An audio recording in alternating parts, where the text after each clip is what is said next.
Family members of a murdered 2-year-old child are pointing fingers at the state of Tennessee, saying not enough was done to protect the child. Good evening and thanks for joining me. I'm Katina Rankin. My co-anchor Richard is off tonight.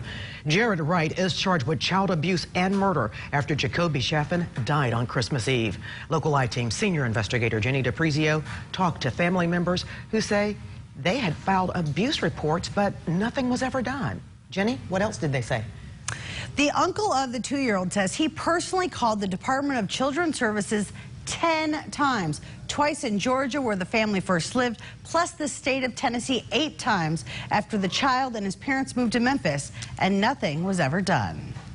The system definitely let us down. The system definitely failed Jacoby. Via a Facebook Messenger interview, Corey Hayes told the local I-Team he's mad. Hayes says he reported to the state his nephew, Jacoby Chaffin, was the victim of child abuse over and over, and nothing was done. I filed a total of 10 cases because each time I filed a case, the case would automatically get closed.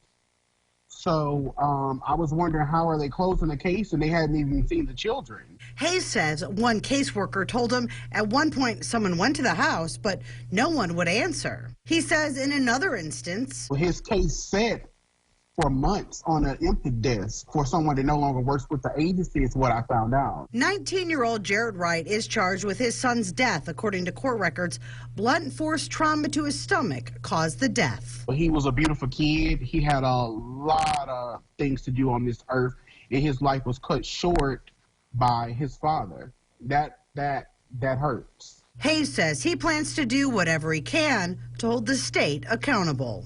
The ball was dropped multiple times in this situation. I just hope they do something internally to where they fix this to where this doesn't ever happen again. I wouldn't wish this feeling on anyone. Now, we asked the state about the family's claims. The state has yet to comment. The child's funeral is tomorrow. For the local I-Team, I'm Jenny DiPrizio.